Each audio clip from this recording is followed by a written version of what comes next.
네, 함께 할 말씀은 창세기 12장 10절에서 20절 함께 하겠습니다.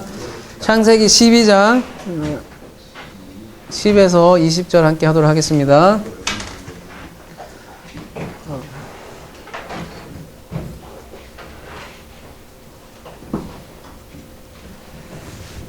좀 기니까 그냥 한 절 읽어가면서 알아보도록 하겠습니다. 10절 우선 함께 알아보도록 하겠습니다. 그 땅에 기근이 들었으므로 아브라함이 애굽에 거류하려고 그리로 내려갔으니 이는 그 땅에 기근이 심하였더라.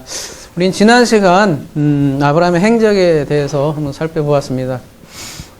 아브라함은 세겜에 제단을 쌓았고 또 베델에도 제단을 쌓았고 또 그곳에서 여호와의 이름을 불렀더라. 그러니까 여호와의 이름을 불렀더라. 그러니까 여호와의 이름을 선포했다. 이렇게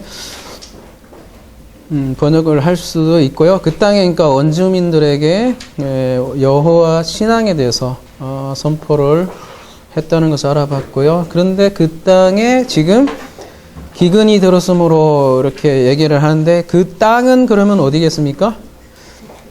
그 9절에 이제 그 위의 문맥으로 봐야겠죠? 그 12장 9절에 보면 점점 남방으로 옮겨갔더라 이렇게 얘기를 하고 있습니다. 원어에는 남방이 네게브라고 되어 있는데요. 남쪽을 뜻하는데요. 이 네게브라는 남쪽은 바짝 마른 땅이라는 의미를 가지고 있어요. 지난주에도 말씀드렸듯이 가나안 그 팔레스타인 지형은 위쪽이 더 말하자면 좀 기름지고 좋은 땅이고 이렇게 아래로 내려갈수록 그 광야, 그러니까 바짝 마른 땅으로 이렇게 표현을 하고 있습니다. 그런데 이 아브라함의 그 행보를 가만히 보면 점점 북쪽에서 아래로 밀리고 이렇게 이동하는 삶을 보여주고 있습니다. 그도 그럴 것이 여호와의 이름을 선포했더라. 그러니까 이방 민족들에게 가나안 원주민에게 어떤 낯선 여호와의 이름을 불렀으니 쉽게 정착하기도 어렵겠죠. 그래서 아브라함은 이방인으로서 나그네로서 이렇게 살아가는 삶을 살게 됩니다. 그래서 이방인으로서 좋은 땅에서 계속 밀리고 남방으로 지금 광야 같은 땅으로 내려간 거죠. 그리고 이제 그 땅이 지금 기근이 들므로 이렇게 10절에서는 얘기를 하고 있습니다. 그러니까 하나님은 아브라함에게 땅을 약속하셨는데 현실은 그리 녹록하지 않은 거예요. 그 땅에 기근이 들은 거죠. 우리도 마찬가지로 예수 그리스도를 믿으면 일취월장 탄탄대로 쭈쭈빵빵 할 것 같은데 그러지가 않더라는 거죠. 근데 성경에서 이렇게 기근을 만나게 하는 이유가 있다는 거죠. 여러분 가나안 땅에 지금 기근이 들은 건데요. 말하자면 가나안 땅은 어떤 곳입니까? 그 종교적으로, 신앙적으로 젖과 꿀이 흐른 땅은 약속한 거고 원래 가나안 땅은 그 땅이 원래 바알과 아세라를 섬기는 그런 우상의 땅이잖아요. 그 바알 신은 어떤 신이에요? 그렇죠. 풍요와 번영 다산의 신. 그래서 이제 바알을 잘 믿으면 농사도 잘 짓고 지금 나오는 대로 비도 잘 내려야 풍요가 있겠죠. 농사가 잘 되고.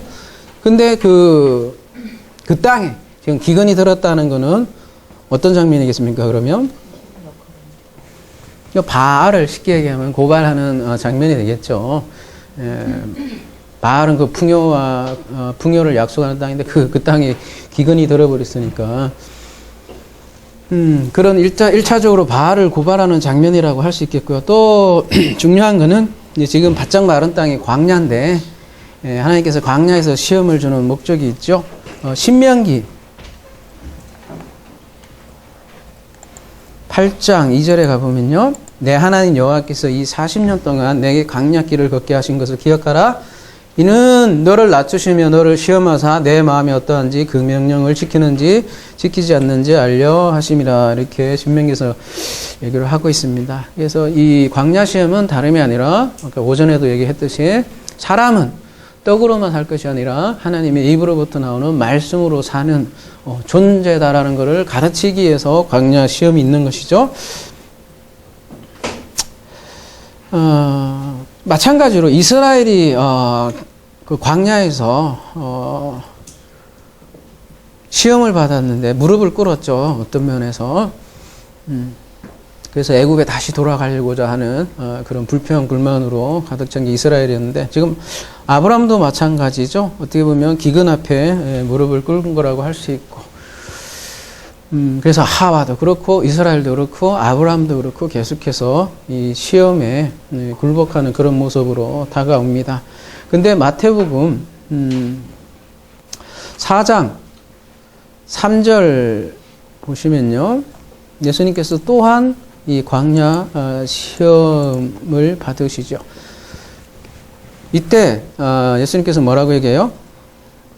사람이 떡으로만 살 것이 아니요 하나님의 입으로부터 나오는 모든 말씀으로 살 것이라, 이렇게 말씀을 선포하시죠. 그래서 이러한 이스라엘의, 하와의, 아브라함의 이런 모든 시험을 예수님께서는 지금 극복하시고, 그 다음에 무엇을 선포하냐면 그 다음에 천국 복음을 이렇게 선포를 이렇게 하시죠. 여러분, 뭐 당연한 것은 아브라함의 입장에서 한번 생각을 해보자고요. 너무 뭐 큰 우리 성인으로만 알고 있지만 한 인간으로서 아브라함을 생각한다면 마땅히 하나님께서 약속한 땅, 가나안 땅인데 와서 무엇을 기대했겠습니까? 당연히 풍요로운 땅을 주신다고 했으니까 기대했을 것이고, 또 자식을 약속을 했으니까 그 자식도 기대를 했을 텐데, 일단 지금 오늘은 이거는 먼저 지금 땅 얘기가 나온단 말이에요. 그 땅에 풍요는 고사하고 기근이 닥치니까 살아야 될 거 아니에요. 예, 살아야 되니까 당연히 살 길을 찾아서 어디로 내려갑니까? 이제 애굽으로, 남쪽도 아예 남쪽을 더 벗어나서 아예 이제 애굽 땅으로 진입하게 되는 거죠. 애굽은 나일강의 이게 삼각주 땅이니까 진짜 풍요의 땅이에요. 근데 애굽으로 내려간다, 이렇게 얘기를 하고 있는데요. 야라드라는 동사를 쓰고 있고요. 실제로 그 지형적으로 봐도 그 가나안은 산지에 가깝죠. 근데 지금 나일강 유형은 지대가 낮은 평야지대죠. 그래서 실제적으로도 내려가는 그런 표현이라고 할 수 있고요. 근데 성경에서 그런 지형적으로 올라가다 내려가다 그 지형을 그렇게 사용하셔서 올라가는 것과 내려가는 것을 이렇게 대조해서 우리에게 많은 메시지를 준다는 사실이에요. 야곱이 세겜에서 야곱이 그 사고치고 그 야곱의 그 아들들이요, 베델로 올라가거든요. 근데 베델로 올라가라, 이렇게 얘기를 말씀을 하는데요. 왜 베델로 올라가라 이렇게 표현했을까요? 물론 베델이 더 산지예요. 세겜보다는 훨씬 높은 산지인데 그래서 올라가라 했겠지만, 단순히 그게 뭐 지형이 높아서 올라간다는 것보다는 우리가 산상수훈에서 나눴듯이 산은 베델, 더구나 베트 엘이잖아요. 하나님의 집, 성전을 상징하는 경우가 많기 때문에 그곳에 예수님께서 또 산에 그래서 올라가서 아나바이노 해서 천국 복음을 전했다고 이렇게 얘기를 하죠. 근데 산에서 내려오니까 산상수훈에서도 어때요? 올라갈 때는 제자들이 있었고 그곳에서 천국 복음을 선포를 했는데, 내려오니까 어떤 무리들이, 수많은 무리들이 표적을 보고 따르더라, 이렇게 표현을 하고 있어요. 그래서 성경에서 이렇게 올라가는 것보다는 이렇게 내려가는 것이 그렇게 뉘앙스가 썩 좋지 않은 것을 그렇게 사용을 하고 있더라는 거예요. 그래서 가나안이라는 산지에서, 그러니까 성전에서 평지 애굽으로 지금 내려왔는데, 이 성경에서는 애굽을 좋게 평가하지 않더라는 거예요. 성경 전체적으로. 제가 여러 번 거듭 말씀드렸지만 애굽이라는 뜻 자체가 뭐라고 그랬어요? 미츠라임. 4693에 쌍수라했는데 쭈르, 이게 속박, 속박 구속의 땅이다라는 뜻 자체를 가지고 있고요. 그러니까 이 성경에서 이 애굽은 이 아들이 아버지를 의지하지 않을 때 그 많이 자주 등장을 하는데요. 너무 많이 나오지만 대표적인 구절만 몇 군데 보도록 하겠습니다. 이사야 30장 1절 보시면요. 여호와께서 이르시되 패역한 자식들은 화 있을진저 그들이 계교를 베푸나 나로 말미암지 아니하며 맹약을 맺으나 나의 영으로 말미암지 아니하고 죄에 죄를 더하도다. 그들이 바로의 세력 안에서 스스로 강하려 하여며 애굽의 그늘에 피하려 하여 애굽으로 내려갔으되 나의 입에 묻지 아니하였도다. 그러므로 바로의 세력이 너희의 수치가 되며 애굽의 그늘에 피함이 너희의 수역이 될 것이라. 그 고관들이 소환해서 사신들을 하네스에 이르렀으나. 이런 표현이 있고요. 이사야 31장 1절 도움을 구하러 애굽으로 내려가는 자들은 화 있을진저 그들은 말을 의지하며 병거의 많음과 마병의 심히 강함을 의지하고 이스라엘의 거룩하신 이를 앙모하지 아니하며 여호와를 구하지 아니하나니. 이렇게 표현을 하죠. 이게 보이는 것으로 표상으로서 지금 애굽을 많이 거론하고 있더라는 거예요. 근데 오늘 본문에 이 애굽에 거류하려고 내려갔다 이렇게 표현하는데요. 개역에는 우거하려고 이렇게 됐네요. 구루라고 되어 있는데요. 이 구루라는 뜻 자체가 정착하는 거예요. 이렇게 하루 이틀 이렇게 잠깐 이렇게 내려가는 게 거류하는 게 아니라 정착하려고 내려가는 거예요. 아예 그러니까 유목민이었잖아요.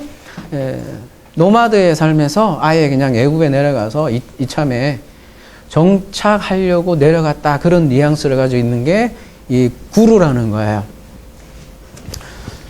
그래서 산에서 내려와서 아예 평지로 가버린 것이죠.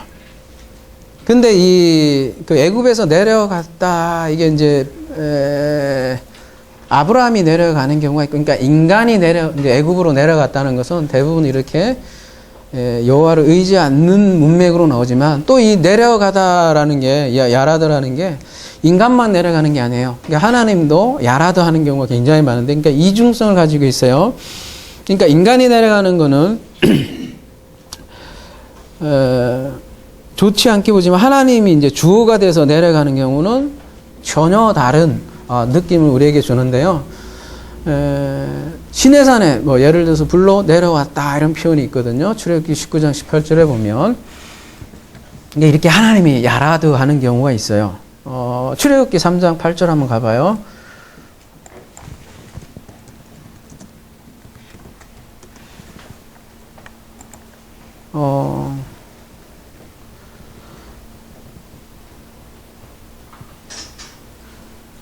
내가 내려가서 그들의 애굽의 손에서 건져내고 그들을 그 땅에서 인도하여 아름답고 강렬한 땅, 젖과 꿀이 흐르는 땅, 곧 가나안 족속 쭉쭉쭉쭉 나오는데요. 하필이면 내가 내려가서 그들을 건져내고 이런 표현을 하고 있는 거예요. 또한 이렇게 하나님께서 내려간다는 것은 하나님이 심판하러 내려온다는 거예요. 우리 이제 바벨탑에서 이미 보았죠. 창세기 11장 5절에 보면 하나님이 내려오는 장면으로 이렇게 표현하고 있고요. 또 소돔과 고모라에서도 보면 창세기 18장 20절에서 보면 하나님이 내려와서 이렇게 심판을 하는 것으로 이렇게 야라드를 쓰고 있거든요. 그래서 여기에서 우리가 아브라함이 애굽에 내려간 사건을 우리는 두 가지 측면에서 설명할 수 있다는 거예요. 첫 번째는 그러니까 아브라함이 애굽으로 내려갔고 기근 때문에요. 창세기 12장 7절에서 어때요? 하나님께서 땅을 약속을 했고 그 약속을 받자마자 애굽에 정착하려고 내려갔다는 것은 어떻게 보면 굉장히 당혹스러운 일이잖아요. 우리가 볼 적에는 그만큼 어땠다는 얘기예요. 우리가 인간의 어찌 보면 연약함을 생각을 하면 쉽게 이해되죠.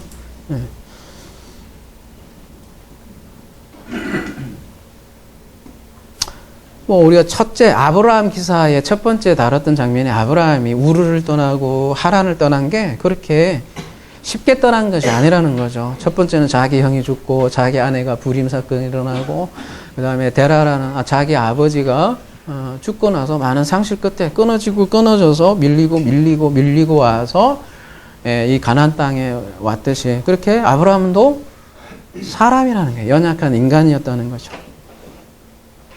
근데 아브라함이 그래서 하여튼 그렇게 해서 애굽으로 내려왔어요.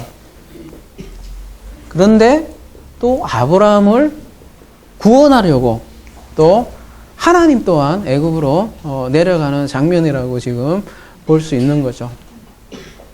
이런 면에서 우리가 이제 여러분이 기억하실 것은 우리 노아의 홍수도 마찬가지지만 지금 아브라함 사건은 꼭 잊지 말아야 할 것은 출애굽 사건을 미리 보여주는 것이다라는 것을 꼭 기억을 하셔야 됩니다. 그러니까 성경은 출애굽을 빼면 이야기가 안 돼요. 마태복음 전체도 다 그렇고. 그래서 지금 아브라함이 애굽으로 내려간 것은 출애굽 사건을 그대로 묘사를 하는 것이죠. 야곱도 마찬가지로 야곱 가족도 애굽으로 들어가죠. 왜 들어가요? 기근 때문에 결국은 애굽으로 들어갔었잖아요. 그리고 그들은 이제 애굽에 정착을 하죠. 그래서 이 사건이 왜 출애굽 사건에 이제 그걸 흔히 예표라고 하거든요. 그 예표인지 하나씩 살펴보도록 하자고요. 자, 오늘 본문으로 다시 넘어와서 창세기 12장 11절부터 한번 보도록 하겠습니다. 13절까지 그가 애굽에 가까이 이르렀을 때 그의 아내 사레에게 말하되 내가 알기에 그대는 아리따운 여인이라 애굽 사람이 그대를 볼 때에 이르기를 이는 그의 아내라 하여 나는 죽이고 그대는 살리리니 원하건대 그대는 나의 누이라 하라. 그러면 내가 그대로 말미암아 안전하고 내 목숨이 그대로 말미암아 보존되리라 하니라. 나는 이 말씀 볼 때마다 좀 당황스러워요. 좀 사례 나이가 몇 살이에요 이때 지금?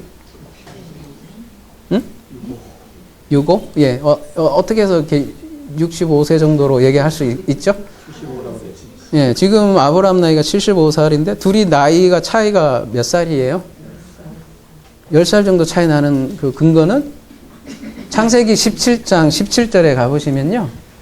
100세 때 사라가 90세니 어찌 출산하리요 이런 말이 있거든요. 그러니까 10살 정도 차이 나는 것 같아요. 그러니까 대략 75세 이제 하란 땅을 떠났으니까 약 65세 되는데 65세면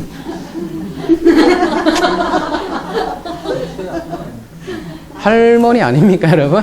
근데 왜 이렇게 뭐 이렇게 걱정을 할까? 이렇게 아름답다고? 근데 이게 혼자만의 착각도 아닌 게 지금 실제로 애굽인들도 모두 그렇게 생각을 했고 이게 혼자만의 착각은 아닌 거예요. 보니까 아브라함이 혼자만의 착각은 아니고 그냥 아름답다고 표현을 했는데 진짜 그 나이가 그렇게 진짜로 사례가 이렇게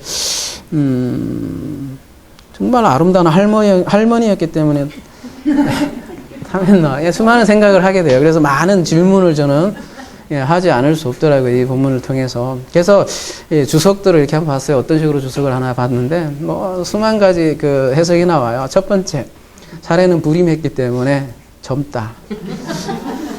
아이를 안 낳으면 젊어진대요. 맞아요?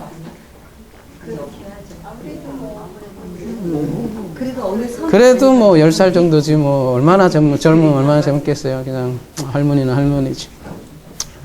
그런 해석이 있어요. 실제로 그렇게 해석하고 또 두 번째는 아니면 과거에는 미의 기준이 완전히 달랐다. 지금처럼 샤론 스톤이나 이런처럼 이렇게 이쁜 그런 미인이 아니라 나이가 많아도 이렇게 기품이 있고 이러면 아름답다. 그렇게 해석하는데 그건 제가 생각할 때 복음적인 설명이라고 볼 수 없고요. 그리고 그러면 이 스토리를 자기 목숨을 구하려고 아내 팔아먹은 나쁜 놈 아브라함 이런 식으로 몰고 간다는 거예요. 가만히 보면 사람들이 성경 해석을 어떤 식으로 하냐면 그 영화 제목처럼 한단 말이에요. 뭐요? 좋은 놈, 나쁜 놈, 이상한 놈. 무조건 이 인물들을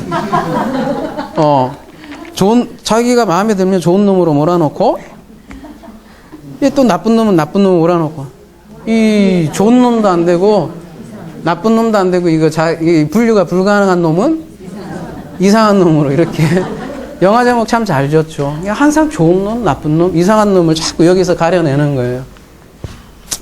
근데 그 성경이 그런 책이냐고요. 좋은 놈, 나쁜 놈, 이상한 놈. 그런 거 가려고 성경 얘기하는 거는 아니랄 거란 말이에요. 근데 우리가 고대 문화 배경을 이제 이럴 때 좀 이해를 할 필요가 있잖아요. 고대 문화 배경을 이해한다면 아브라함이 이게 안에 팔아먹은 짓이 아니에요. 무슨 얘기냐면 고대 문화 문명에서는 배경에서는 그 오라버니가 그 누이의 어떤 보호자예요. 특별한 보호자. 무슨 얘기냐면 창세기 24장 24절 그 24장 55절 가볼게요.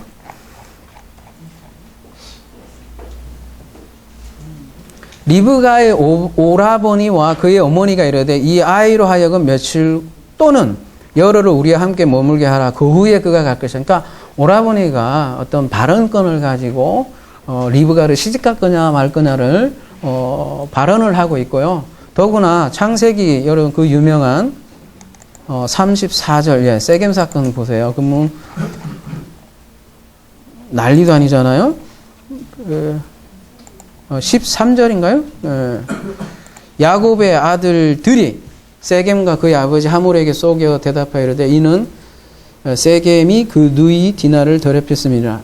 야곱의 아들들이 그들에게 말하되 우리는 그러하지 못하겠노라. 할례 받지 아니한 사람에게 우리 누이를 줄 수 없노니. 지금 오라버니가 가만히 있지 않는 거예요. 우리는 우리의 수치됨이라. 그런즉 이같이 하면 너에게 허락하리라. 오라버니들이 이렇게 발언권을 가지고 있다는 거예요. 만일 너희 중 남자가 다 할례를 받으면 내 딸을 주겠다. 그런 장면을 지금 하고 있는 거라는 거예요. 따라서 그러니까 그 보호자의 동의가 없으면 그 아내를 맞이할 수 없는 구조거든요. 근데 이제 만약에 아브라함이 자기가 오라버니라고 한다면 아내에 대해서 아내를 데리고 가려면 적어도 자기에게 동의를 받아야 되는 구조예요. 근데 만약에 자기가 남편이면 그저 생각해 보십시오. 그 정창민도 아니고 요즘같이 과학 수사도 제대로 안 된 그런 구조에서 어중이 떠중이 와서 그냥 죽는 거는 일도 아니라고요. 그러니까 아내를 팔아먹으려고 하는 게 아니라 아브라함 입장에서는 어떻게 해요? 만약에 자기가 보호자로 나오면 얘 시집 보내달라면 오빠로서 거절을 할 수 있더라는 거예요. 거절을 할 수 있다고요. 그러니까 아브라함 입장에서는 그 사례를 어떻게 해요? 보호하기를 원했던 거죠. 그러니까 사례도 어때요? 가만히 있었겠죠. 만약에 팔아만 거라면 둘이 부부싸움 하는 장면이 등장할 만도 한데 조용했단 말이에요. 그러니까 아내를 팔아먹으려고 거짓말 한 게 아니라 어때요? 살려고. 자기도 살고 사례도 살려고. 어쩌면 당연한 거잖아요. 살아보려고 하는 거잖아요. 목숨 부지하려고 하는 게 당연한 조치잖아요. 근데 성경에서는 어떤 안에 팔아먹었다는 그런 근본적인 그런 메시지를 던지는 것보다는 지금 이 원인이 일단은 어디에서 출발을 했냐면 일단 애굽에 내려옴으로써 그 모든 문제가 출발을 하고 있다는 거예요.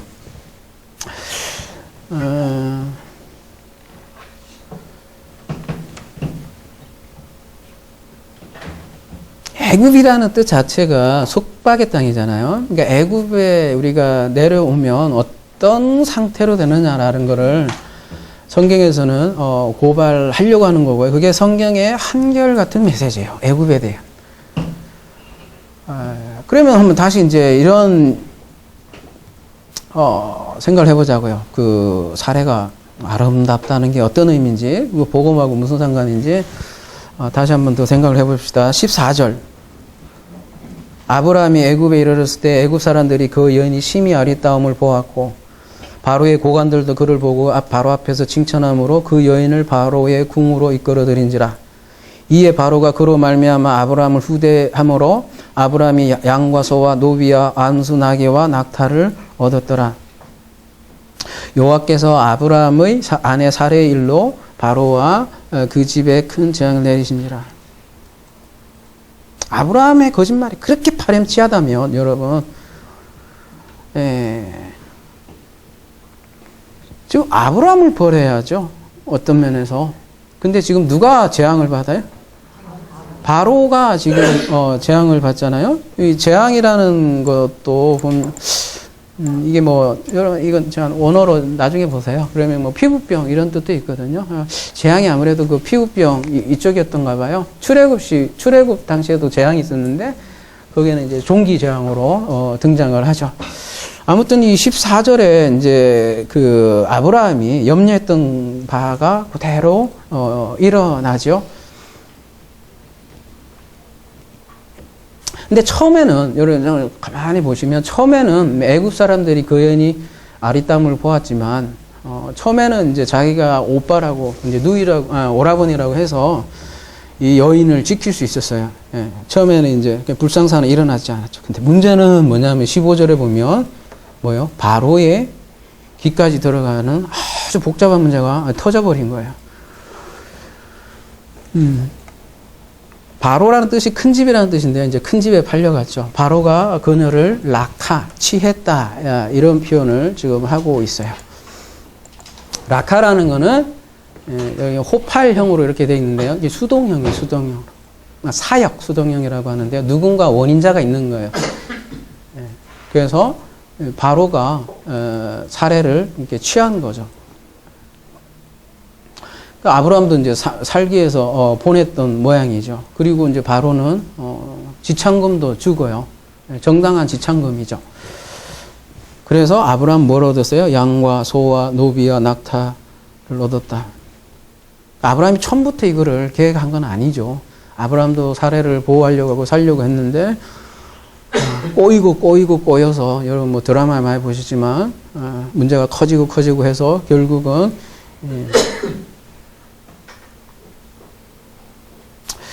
아내를 뺏겼죠. 여기 아내를 뺏긴 이게 무슨 의미인가? 복음적으로 그를 좀 생각을 해봐야 될 것 같아요. 일단 이 성경의 인물들은 복음과 관련이 있죠. 그렇다면 이 사례는 어떤 인물로 신약에서는 얘기를 하죠?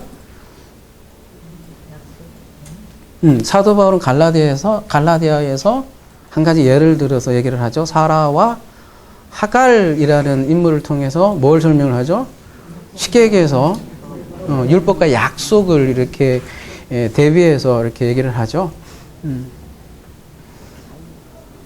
자, 그러면 이 율법과 약속을 잘 여러분 염두에 두시고 생각을 한번 해보세요. 도대체 왜 바로는 할머니를 그렇게 아름답게 보고 탐하고 취했느냐, 락하했느냐? 이 아름답고 취하고 락하하고 이게 똑같은 장면이 여러분 창세기 2장으로 넘어가 볼게요. 여호와 하나님이 그 땅에서 보기에 아름답고 먹기에 좋은 나무가 나게 하시니 동산 가운데 생명나무와 선악을 알게 하는 나무도 있더라. 이 창세기 2장 9절에도 이런 얘기가 나오고요. 그래서 결국은 어떻게 됐느냐? 창세기 3장 6절에 여자가 그 나무를 본즉 먹음직하기도 하고 보암직도 하고 지혜롭게 할 만큼 탐스럽기도 한 나무인지라 여자가 그 열매를 따먹고 할 때 이 따먹고가 라카예요. 자기와 함께 있는 남편에게도 주매 그도 먹은지라. 똑같은 동사를 쓰고 있거든요. 오늘 본문에 바로가 사례를 취하다 할 때도 락하고요. 사례는 누구예요? 쉽게 얘기해서 지금 말씀하신 대로 아브라함의 돕는 배필이잖아요. 우리 창세기 용어로 하면 돕는 배필이라는 거는 어떤 존재예요? 성경에서 그래 제목처럼 제라. 예, 아들을 하면 이제 우리가 자꾸 우리 개념으로 생각할 수 있기 때문에 여러분 이제 제라라는 거를 제라는 뭐 시도 되지만 후손 되고 이게 점체 단수로 예, 오늘 아침에 얘기했던 그 모노게네스까지도 연결되는 그 제라. 예, 그 개념으로 좀 이해를 하실 필요가 있는데 메시아까지 연결되는 시라고요. 후손이고 그냥 한 사람에게 후손을 얘기하는 것도 아니고 다 연결돼 있다는 거죠. 어쨌든 돕는 배필은 제라를 낳는 그래야만 진정한 돕는 배필이 되는 거죠. 그래서 돕는 배필이 어떠한 아들을 낳으냐는 성경에서 굉장히 중요한 메타포예요. 어떤 제라가 있어요? 약속의 자녀가 있고 또 하나는 율법의 자녀가 있단 말이에요. 지금 사례가 지금 오늘 본문의 메인 스토리는 뭐냐면 사례가 지금 아브라함으로부터 그 제라를 낳느냐 뱀으로부터 뱀을 상징하잖아요. 바로가 뱀으로 상징하는 그 바로로부터 제라를 낳느냐 이 문제에 봉착한 거예요. 그러니까 창세기 3장도 이 돕는 배필의 위기가 등장을 하죠.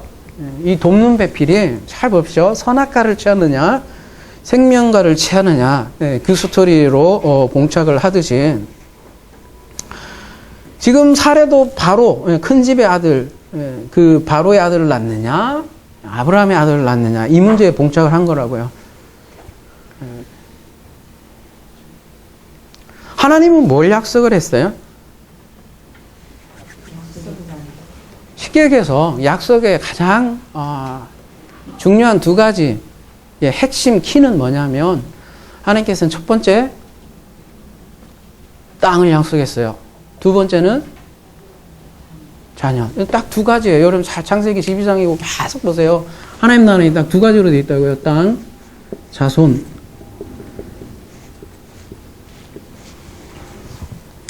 그거 뭐지? 무슨 그 노래지? 야베스 기도인가? 내 지경을 넓혀주셔서 그거 뭐 부동산을 자꾸 생각할지 모르지만 이거라고요. 이거 성경에서는 다 약속의 그 두 가지는 땅 아니면 땅과 자손이에요. 하나님 나라 구성 원리가 땅의 자손이 충만하는 거라고. 땅과 자손에 대해서 약속을 했는데 지금 아브라함은 어디에요? 그 땅을 첫 번째 벗어났죠.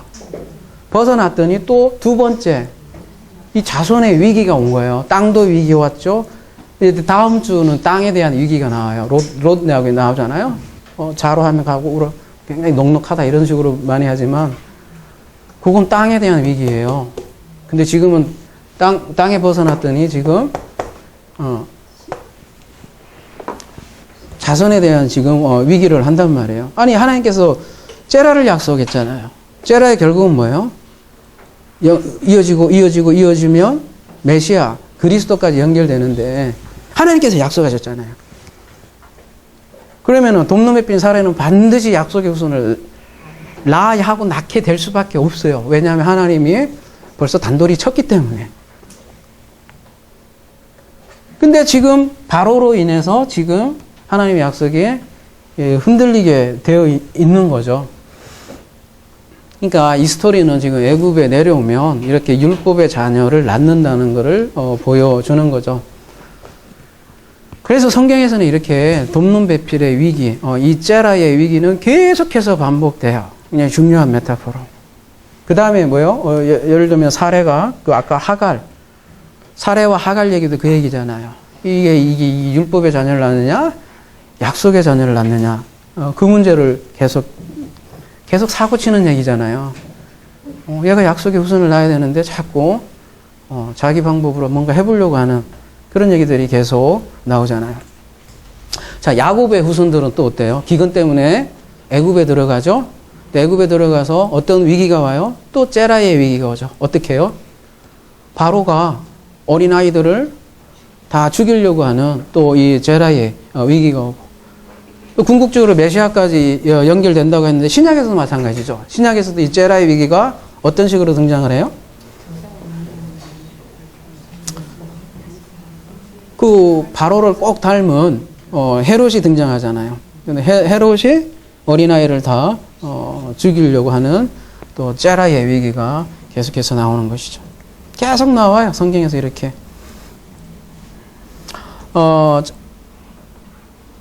자, 그래서 이제 재앙이 일어나서 그 다음에 이제 바로가 아브라함을 불러서 이르되 네가 어찌하여 나에게 이렇게 행하였느냐, 네가 어찌하여 그를 내 아내라고 내게 말하지 아니하느냐. 이거는 그냥 원어로 좀 볼 필요도 있고요.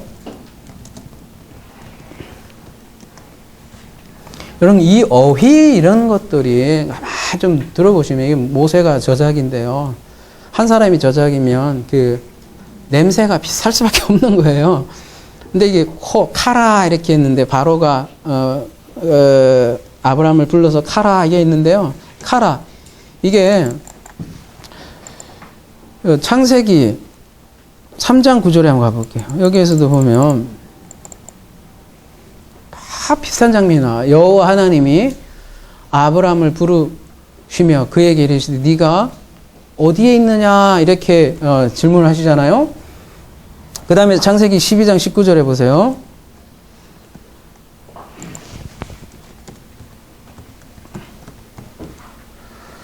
네가 어찌 그를 누이라 하여 나로 그를 취하여 아내를 삼게 하느냐. 네가 네 아내가 여기 있으니 이제 데려가라. 그러니까 네가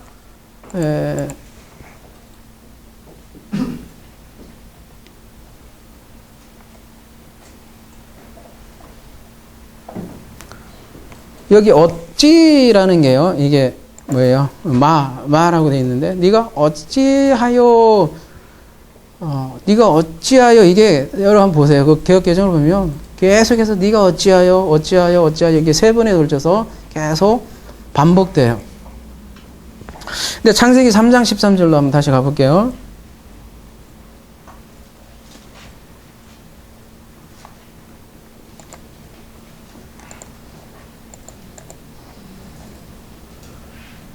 여호와 하나님이 여자에게 이르시되 네가 어찌하여 이렇게 하였느냐. 여자가 이르되 뱀이 나를 깨물어 내가 먹었나이다.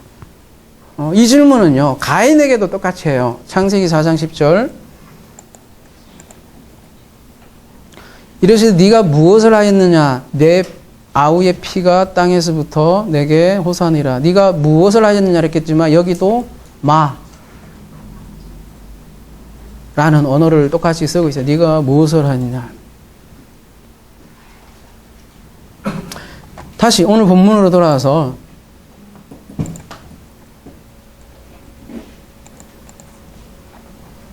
그래서 마지막 절 보면 바로가 사람들에게 그의 일을 명하매 그들이 그와 함께 그의 아내와 그의 모든 소유를 보내었더라 이렇게 되어 있습니다. 아브라함이 지금 양과 소 모든 소유를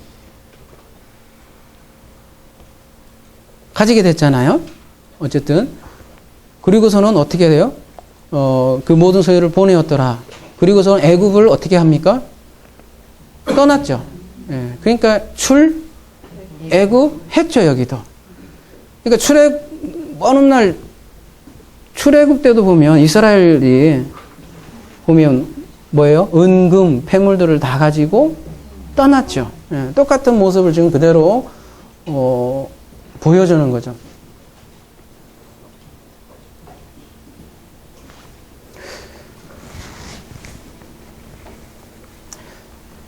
그러니까 이 하나님께서 그 약속하셨다. 여러분 약속의 개념이 왜 그렇게 중요하냐면 오전에도 제가 얘기했던 거예요. 호로고스 얘기하면서 그 말씀의 성취로서 그리스도를 얘기를 하잖아요. 성경은 진리에 대해서 추상적 논의로 얘기하지 않는다고요. 하나님께서 약속을 하셨고 우리 역사적인 실제 삶에서 그 약속을 성취해 가신다고요. 내가 자기 깨달음으로 하나님께 도달을 하고 자기의 알므로 하나님이 되는 것도 아니고 하나님께서 약속을 하셨으니 하나님께서 그 약속을 반드시 성취해 간다. 이것이 성경의 주제라는 거죠. 그래서 약속이 중요한 거라고요. 그래서 계속해서 아마 그 내용이 나올 거라는 거야. 하나님은 약속에 대해서 신실하시다. 그리고 때가 참에 그리스도가 말씀 육신이 되어 오전에 말씀하셨던 것처럼 장막을 치셨다. 그렇게 얘기를 하고 있는 거죠. 그러니까 본문은 아내를 팔아먹은 파렴치한 한 남자의 이야기겠습니까? 여러분, 바로의 입장에서는 지참금 다 줬거든요. 어쨌든 두창금 다 주고 어떻게 보면 억울하죠. 막 사정없이 그냥 얻어맞았으니까. 아브라함은 뭐 하나도 당한 거 없고 같이 이제 뭐 잘못한 거라면, 근데 자기만 그냥 일방적으로 당하고 나서는 이거 어찌하여 이렇게 얘기하잖아요. 왕이 화내는 게 어떻게 보면 당연한 게, 아브라함은 어떻게 해요? 찍소리도 못하고 아무 소리도 없다고, 여기 침묵돼 있다고요. 그리고서 바로가 참 이상한 장면은 그 똑같은 단어로 카라, 뭐 네가 어찌하여 이런 내용들이 보면 창세기 3장에 여호와 엘로힘이 그 하셨던 용어 투로 그대로 지금 아브라함에게 얘기를 하고 있다는 거예요. 그러니까 여호와께서 아담에게 하셨던 것 같이 똑같은 질문들을 하고 있고, 똑같이 샬라흐라는 단어를 써서 추방했다 이런 얘기도 나오고, 그래서 이 사건은 에덴 사건과 너무너무 닮아 있고, 또 에덴 사건은 출애굽과 너무나 닮아 있고,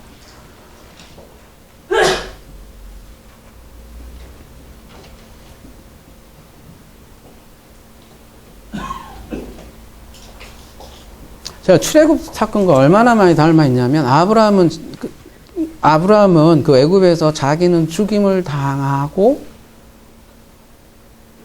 여자는 살까 이렇게 걱정을 한 거잖아요. 그 장면이 출애굽기에 오면은 어떻게 해요? 나만은 죽이고 여아는 그냥 살려준다고요. 이런 장면하고도 너무 닮아 있고, 아까도 말씀드렸죠. 애굽을 떠날 때 폐물을 다 가져간 것도 너무나 닮아 있고,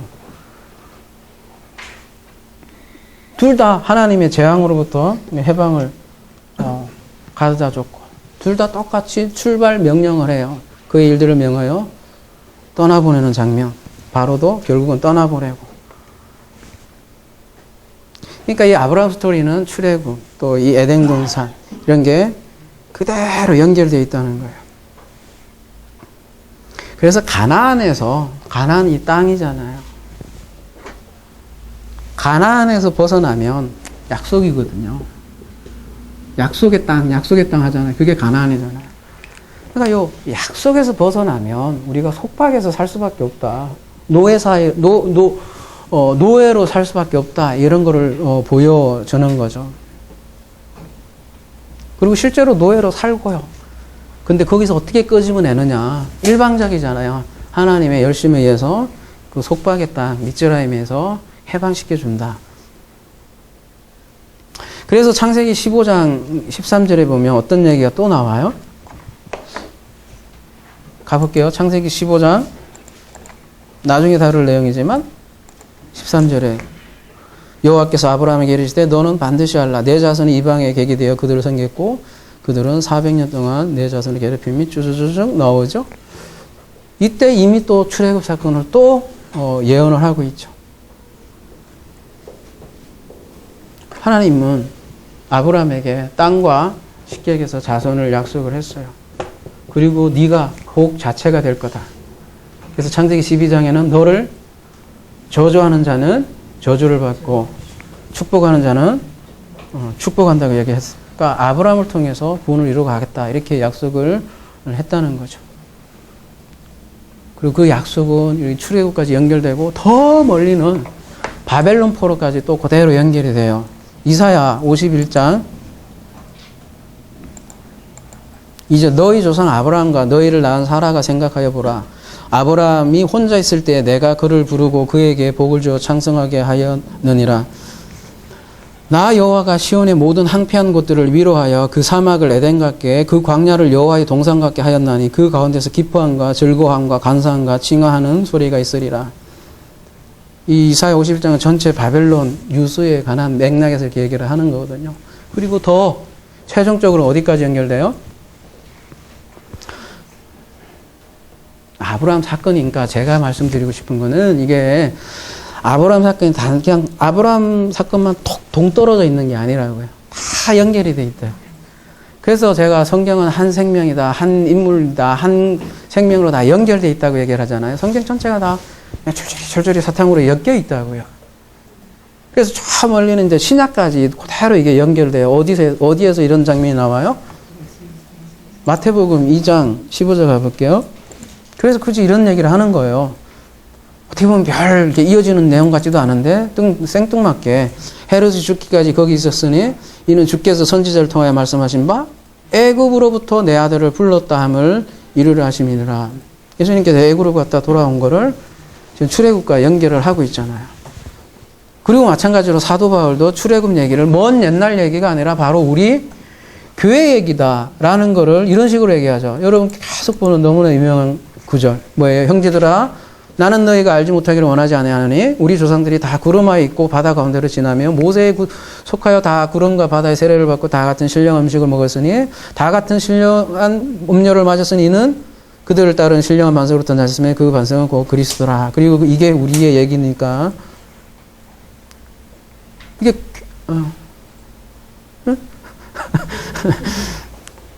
과거 옛날 얘기만이 아니다라는 거 성경에서는 얘기를 하는 거예요. 이 교회의 경험이라는 거죠.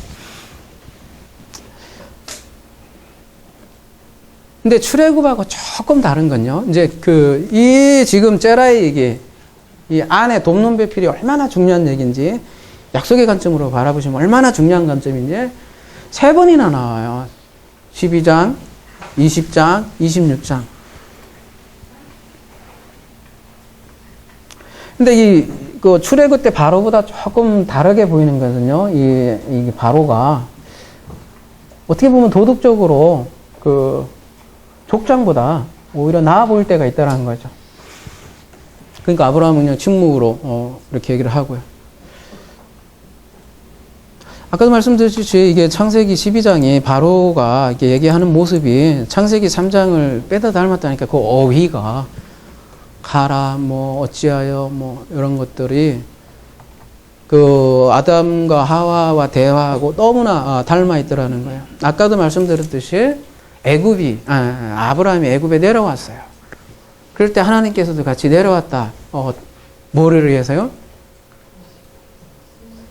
심판과 구원이라고 했잖아요. 야라도 하나님께서 내려올 때는 구원하시려고 함께 내려왔다. 아까 출애굽기 3장 8절인가요? 거기에서도 내가 내려와서 이 사람들을 구원해야 되겠다. 그렇게 얘기하잖아요. 그랬을 때 놀랍게도 하나님은 누구의 입을 빌어서 지금 얘기하는 거예요? 지금 바로가 이렇게 얘기를 하는데 가만히 보시면 바로의 입을 불려서 아브라함에게 얘기를 한다는 거예요. 그러니까 바로가 하나님이라는 얘기가 아니라 뉘앙스를 어감으로 보세요. 자, 우리가 하나님의 음성을 듣는다 이런 얘기를 많이 하는데 그 추상적 논의를 자꾸 보시지 마시고 사람들을 통해서 구체적으로 역사를 한다는 거예요. 근데 특별히 지금은 바로의 입을 통해서 말씀하는 거예요. 그러니까 하나님께서 지금 궁극적으로 아브라함에게 전해주는 메시지가 뭐예요? 겉으로 보기에는 거짓말 얘기하고 아내를 팔아먹는 얘기인 것 같은데 궁극적으로 뭘 얘기하려고 하냐면 약속에 대해서 얘기하는 거예요. 땅과 자손에 대한 약속을 했는데 이 약속에 대해서 지금 하나님께서 얘기를 하려고 하는 거예요. 네가 머무를 곳은 애굽이 아니라 가나안이다. 그 가나안은 약속의 땅이라고요. 지금 거짓말을 거론하지만 사실은 거짓말 자체보다는 이 하나님이 주신 약속에 대한 신뢰를 거론하고 있는 거예요. 그 하나님의 약속을 기근하고 팔아먹고 이 목숨과 팔아먹을 거냐 이거잖아요. 너에게 땅과 가나안과 제라를 약속했는데 약속의 땅이 가나안을 내려오고 심지어 이 사례를 통해서 제라가 나올 건데 사례를 바로에게 주면 어떻게 돼요? 어떻게 된다는 얘기예요? 사례가 만약에 바로의 이 씨를 받아서 바로의 아들을 낳았으면 어떻게 되는 거예요? 누구 망신이에요? 하나님 망신이지. 하나님이 약속하셨는데 개판되는 거 아니에요? 지금 하나님의 이름을 걸고 지금 일방적인 이쪽으로 헤세드를 부여하는 거예요, 지금. 아브라함이 그런 문제가 아니라고요. 하나님이 약속했으니까 그냥 일방적으로 끌고 가는 그 약속에 대해서 지금 얘기를 하고 있고. 그러니까 지금 바로의 불만이 가득하잖아요. 네가 어쩌요. 이럴 수가 있냐, 어쩌는데. 그거는 겉으로 나는 바로의 이제 승질이고, 궁극적으로 그 메시지를 통해서 우리는 그 이면을 읽어야 된다는 거예요. 하나님께서 뭘 지금 강조하냐? 너는 나의 약속을 믿지 아니하냐? 그래서 하나님의 약속은 어떻게 한다? 실패하지 않는다. 반드시 이룬다. 그걸 예정이라고 그래요. 짤 없어요. 로마서 11장 29절 그래서 함께하고 마무리하도록 하겠습니다.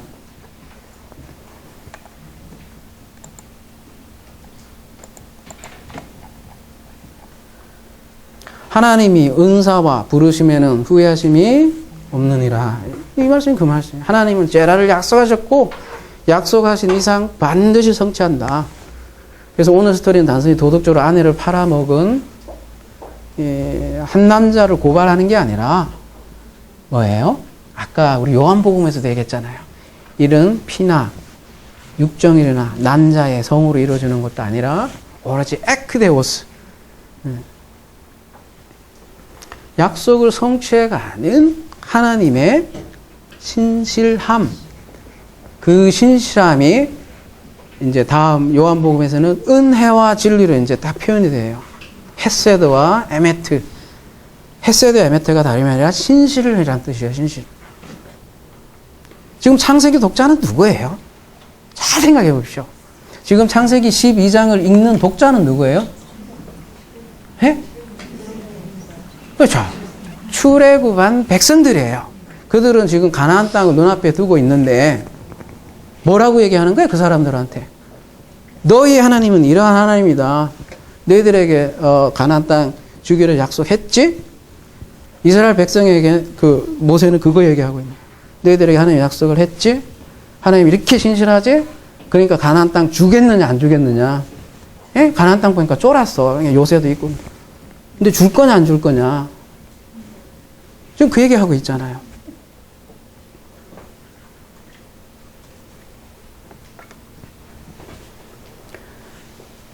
그러니까 사례가 바로의 분문배필이 될 수는 없잖아요. 그러면 하나님의 약속은 다 깨지고. 근데 인간은 이렇게 약해요. 약해 빠졌고 아브라함도 처음에는 다 그랬다고요. 그래서 긍휼이 필요한 존재가 인간이라는 거죠. 그 긍휼이 헤세드예요. 그 헤세드를 신약에서는 카리스, 은혜라고 얘기하는 거고요. 그래서 아버지의 긍휼하심으로 은혜로 구원을 이루어간다. 그렇게 성경이 얘기하는 거예요. 그래서 사도 바울은 어떻게 고백을 해요? 우리도 이 고백을 할 수밖에 없는 거죠. 그래서 아까 오전에도 말씀하셨듯이 참된 지식은 은혜를 고백할 수밖에 없고, 그래서 영이 터져 나온다고요. 그냥 뭐라고요? 너희가 전에는 하나님께 순종하지 아니하더니 이스라엘이 순종하지 아니하므로 이제 긍휼을 입었는지라. 이와 같이 이 사람들이 순종하지 아니하니 이는 너희에게 베푸실 긍휼로 이제 그들도 긍휼을 얻게 하려 하심이니라. 하나님이 모든 사람을 순종하지 아니한 가운데 가둬두시면 모든 사람이래요. 모든 사람에게 긍휼을 베풀려 하심이라. 그러니까 어때요? 깊도다. 하나님의 지혜와 지식이 풍성하면 이게 진짜 참된 지혜와 지식이라고요. 인간이 알 수 없는. 그의 판단은 헤아리지 못할 것이며 그의 길은 찾지 못할 것이로다. 누가 주의 마음을 알았느냐? 누가 그의 모사가 되었느냐? 이게 로마서 11장이 중간 엔딩 장면이에요. 그 다음에 12장부터 이제 나오는 거잖아요. 교회 문제 해결하려고. 누가 주께 먼저 드려서 갚으심을 받겠느냐? 이는 만물이 주에게서 나오고 주로 말미암고 주에게 돌아감이라. 그에게 영광이 세세히 있을지어다. 아멘. 이러고 끝난다는 거죠. 이러한 고백이 저와 여러분의 고백이 되기를 기도합니다.